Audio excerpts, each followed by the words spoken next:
Alright, in this video I'm going to share with you how meditation can really facilitate the process of inner house cleaning and can then help us get in touch with our true self.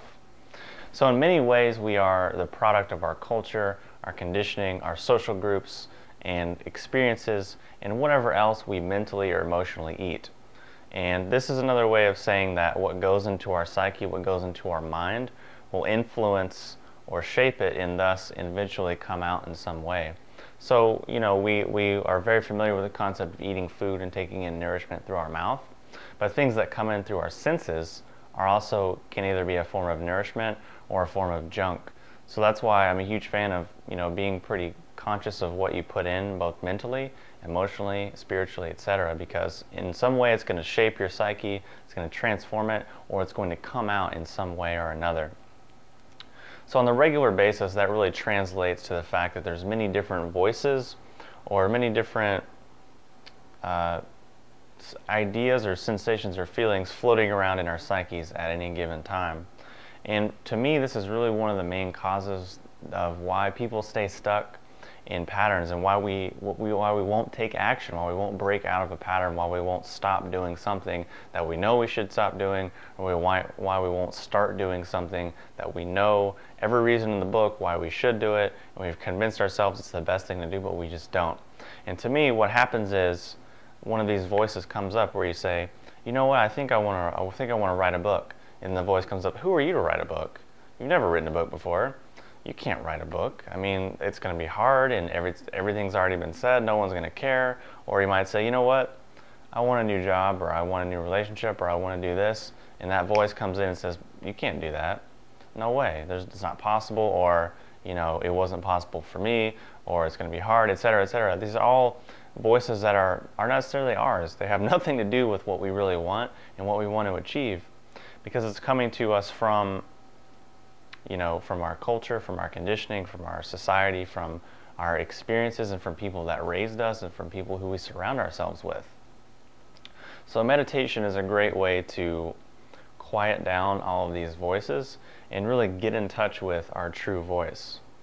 So in that sense, how do you recognize and distinguish between all of this other noise and chaos and your actual, quote, true voice or your true self? Basically, use a combination of feeling, intuition, common sense, and gut instinct. And it's really just something that you know. It's kind of like being in a crowd and seeing the face of someone that's very close to you. You don't need to think about it, you just know, you see it and you automatically know. It's a very similar thing. So then what do I mean by meditation? Some people say, oh, working my garden is meditation for me, or whenever I play guitar it's meditation, or if I read a book it's meditation. That's a form of concentration, which in a sense is a form of meditation. But what I mean is simply sitting quietly with your eyes closed by yourself. And that could be, listening to binaural beats, it could be listening to some meditation track, but essentially you with your eyes closed, turning all of your attention inwardly.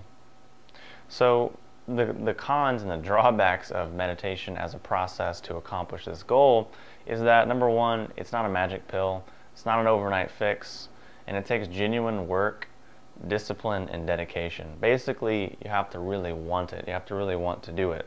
And like most skills, it's a bit frustrating at first, and it gets more comfortable over time as you get more familiar with it. However, there are things that you can do to make it faster and easier, many of which I've talked about in past videos, and I'll talk about, of course, in the future, because for any endeavor that I'm going to embark in, or anyone else I know is going to embark in, it's always a good question to ask, how can I do this in the fastest, easiest way possible, and whose experience can I leverage to make my experience easier? What tools and strategies can I use to really exponentially increase the amount of results that I'm going to get for the energy and intention that I'm going to put into this activity? Just an important mindset to have no matter what you're doing. So the next is how this process works. How does meditation and going inside and being quiet and turning your attention inward, how does it help you to clean your inner psyche and get in touch with your true self? Number one, it allows contrast and comparison. And what I mean by that is, once you have a backdrop of calmness, clarity, consciousness, then you can begin to see things that are in opposition to that for what they are, and then deprogram them and let them go. And it's similar to walking into a pitch black room and flipping on the light. And much in the same way, most of the time, most of us are really unaware of what's going on in our head and why it's going on. So meditation comes in and just turns on the light, and all of a sudden we're have this self-awareness in this totally, sometimes very foreign world. Another way to look at it is, let's say you want to, paint a painting, but you need a blank canvas to do that, obviously. So, let's say you're going to try to get a painting, but the canvas is totally covered. Well, then there's nothing you can do. So through meditation, we can go in and basically erase this ink or erase the writing on the canvas, because luckily most of our programming, most of these thoughts are deprogrammable. You're able to get rid of them, or they're erasable. They're written in erasable ink is what I'm trying to say.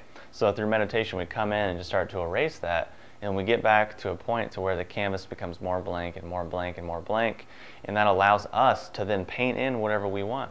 Allows us to then have our own voice, our own intuition, our own truth, our own desires, to be replacing all of the junk, all of the societal pressure, all of the conditioning, all of the culture, all of our programming, all of our familial influences, all of our relationship influences. And through that, we are able to cleanse our inner psyche and then get in touch with our true self. So hopefully that's been a good explanation. Just some things that have been going through my head lately. And I actually took some time, wrote a pretty nice outline, which I was reading through. And so hopefully it's been helpful for you. If you have any questions or comments, post them below, and I'll talk to you soon.